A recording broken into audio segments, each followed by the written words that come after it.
Halo teman-teman semua, selamat datang kembali di 1-2 Harian Menjadi Murid.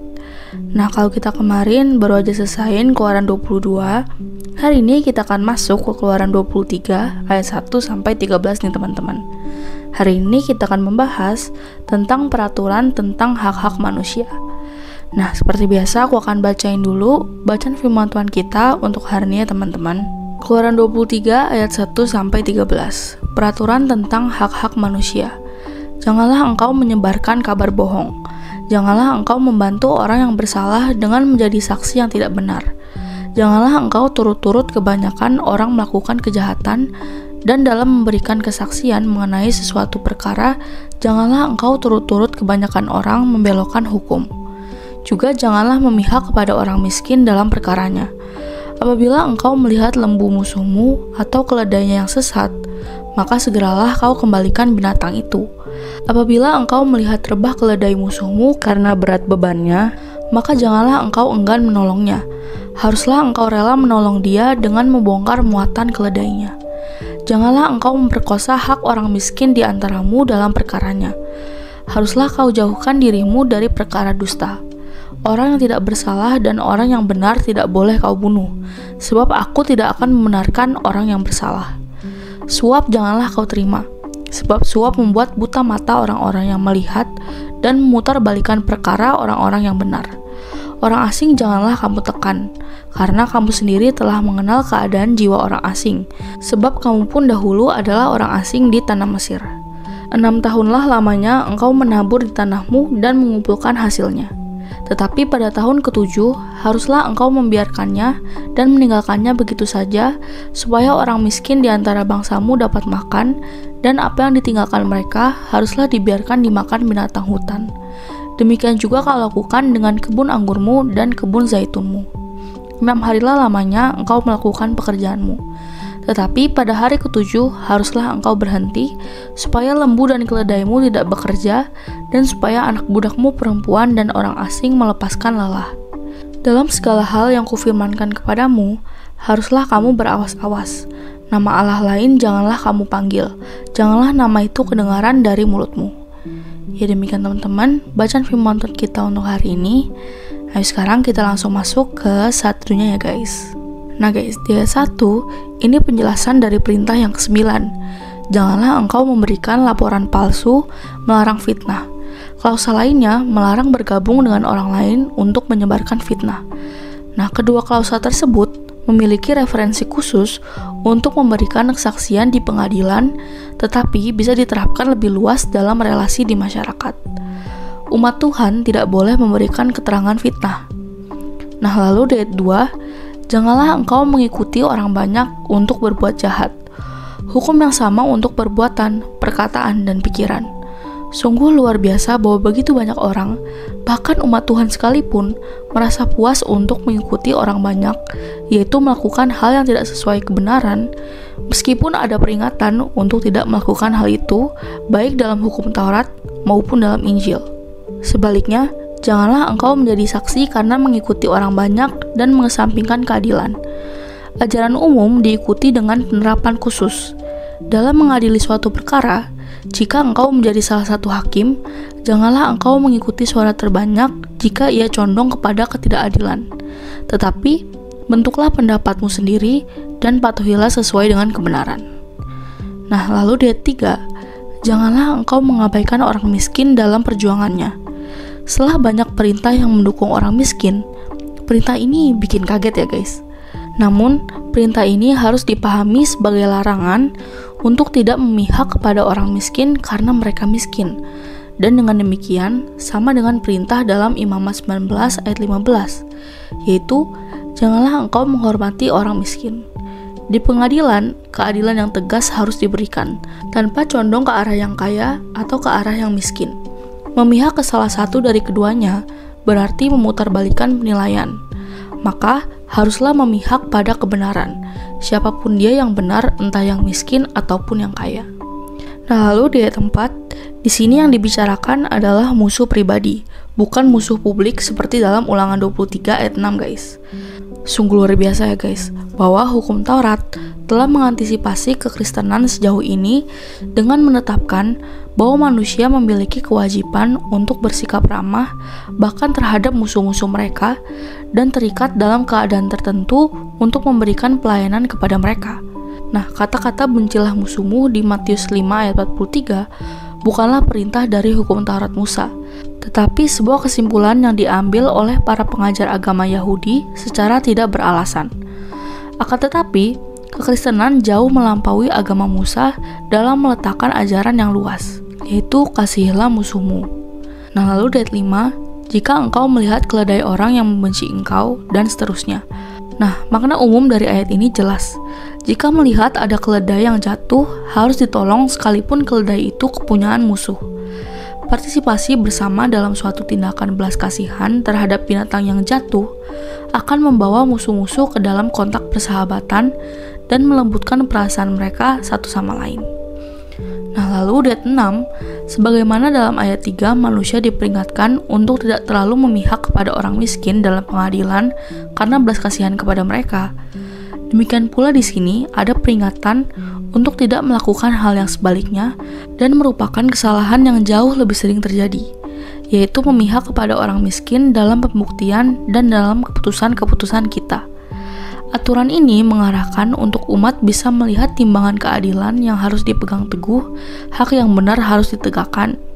Nah, perasaan kita tidak boleh mempengaruhi kita, apalagi prasangka-prasangka berdasarkan kelas sosial. Nah, lalu ayat 7, jauhkanlah dirimu dari segala sesuatu yang berupa tuduhan palsu. Janganlah kamu mendatangkannya, dan janganlah kamu menuduhnya, karena hal itu dapat menyebabkan kematian orang yang tidak bersalah dan orang yang benar. Dan kamu menimpakan pembalasan kepadanya, yaitu pembalasan Allah yang tidak membenarkan orang-orang fasik. Nah, lalu ayat 8, dan janganlah engkau menerima pemberian atau suap. Nah guys, dosa terburuk dari seorang hakim dan yang paling umum di timur itu adalah menerima suap dari salah satu pihak yang berperkara dan menjatuhkan hukuman yang sesuai. Nah, karena praktek semacam itu mengalahkan seluruh tujuan administrasi keadilan, maka ketika terdeteksi, sebagian besar dihukum dengan hukuman berat. Nah, Yosefus memberitahu kita bahwa hal itu terjadi di antara orang-orang Yahudi. Tetapi hukum Taurat Musa, seperti yang telah turun kepada kita, tidak menetapkan hukumannya. Apapun itu, secara praktis tidak ditetapkan. Nah guys, anak-anak Eli yang menyimpang dari kebenaran dan menerima suap dan memutarbalikkan keadilan. Ini ada di 1 Samuel 8 ayat 3. Lalu ada lagi, pada zaman Daud, tangan manusia penuh dengan uang suap, yaitu ada di Mazmur 26 ayat 10. Nah, lalu ada Salomo yang mengeluh tentang orang-orang fasik yang mengambil hadiah dari dada mereka untuk memutarbalikkan jalan penghakiman. Ini ada di Amsal 17 ayat 23. Ada juga Yesaya yang tidak pernah lelah bersaksi tentang para pemimpin pada zamannya yang mencintai hadiah dan mengejar imbalan. Ini ada di Yesaya 1 ayat 23, dan juga yang membenarkan orang fasik untuk mendapatkan pahala tetapi menjauhkan kebenaran dari orang benar. Nah, ini ada di Yesaya 5 ayat 23. Lalu ada juga Mika yang menambahkan kesaksiannya. Dengarlah ini, aku berdoa kepadamu, hai para pemimpin kaum Yakub dan para pemuka kaum Israel yang membenci penghakiman dan menyelewengkan segala keadilan. Mereka membangun Sion dengan darah dan Yerusalem dengan kejahatan. Pemimpin-pemimpinnya menghakimi untuk mendapatkan upah. Nah, ini ada di Keluaran 3 ayat 9-11. Jadi guys, pemberian atau suap itu membutakan orang bijak. Nah, lalu ayat 9, janganlah engkau menindas orang asing, sebab engkau mengetahui hati orang asing, secara harfiah pikiran orang asing, atau dengan kata lain pikiran dan perasaannya. Oleh karena itu, engkau harus dapat bersimpati kepadanya. Dan 10-11 itu adalah hukum tentang tahun Sabat. Hari-hari peristirahatan dengan interval yang teratur atau tidak teratur sudah dikenal oleh orang-orang dahulu, dan beberapa peraturan semacam itu ada di sebagian besar negara. Nah, tetapi peristirahatan selama setahun penuh sama sekali tidak dikenal oleh bangsa manapun kecuali bangsa Israel, dan ini membuat mereka dicela sebagai orang yang bermalas-malasan. Dalam kondisi pertanian primitif, waktu itu mereka nggak kenal sistem rotasi tanaman, jadinya pupuk buatan menganggur, dan ada kebutuhan untuk membiarkan lahan terbaik. Nah, kalau dihitung nilai ekonominya, jelas aturan ini menghentikan penanaman sekali dalam 1 tahun itu tidak ekonomis. Bisa bayangin kan, gimana sulitnya menerapkan hukum memberikan tahun istirahat untuk tanah lahan sekali 7 tahun? Tujuan utama dari ketentuan ini adalah seperti yang dinyatakan dalam ayat 11, supaya orang-orang miskin di antara bangsamu dapat makan, yaitu apa yang dihasilkan oleh tanah itu atas kemauannya sendiri pada tahun Sabat yang dibagi-bagikan kepada mereka. Ini ada di Imamat 25 ayat 6. Tetapi tidak diragukan lagi bahwa tahun Sabat juga dimaksudkan untuk meningkatkan ketaatan beragama. Pada waktu itu dilakukan pembacaan hukum Taurat yang khusyuk di hadapan umat pada Hari Raya Pondok Daun pada tahun pembebasan. Ini ada di Ulangan 31 ayat 10. Secara keseluruhan, tahun itu merupakan periode yang paling khusyuk, yang memanggil manusia untuk memeriksa diri secara religius, untuk bertobat, untuk membentuk kebiasaan-kebiasaan kudus. Apa yang mereka tinggalkan nanti akan dimakan oleh binatang-binatang di padang.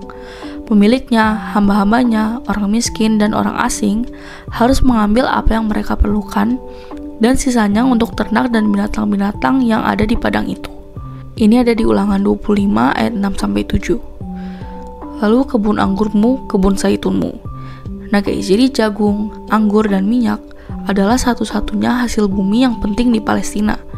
Dan penyebutan kebun anggur dan kebun zaitun ini menunjukkan bahwa satu hukum yang sama berlaku untuk semua tanah di negeri itu. Bagaimanapun cara mengolahnya, seluruh tanah itu harus beristirahat. Nah, lalu terakhir di 12-13 itu hukum Sabat diulangi. Tidak ada yang ditambahkan di sini pada ajaran hukum keempat, tetapi secara khusus sifat belas kasihannya ditonjolkan. Manusia dipanggil untuk mematuhinya agar ternak mereka dapat beristirahat dan hamba-hamba mereka bersama dengan orang asing yang ada di pintu gerbang mereka dapat merasakan kesegaran juga. Nah, for your information nih guys, penduduk asing di Palestina itu sebagian besar dipekerjakan dengan sangat keras.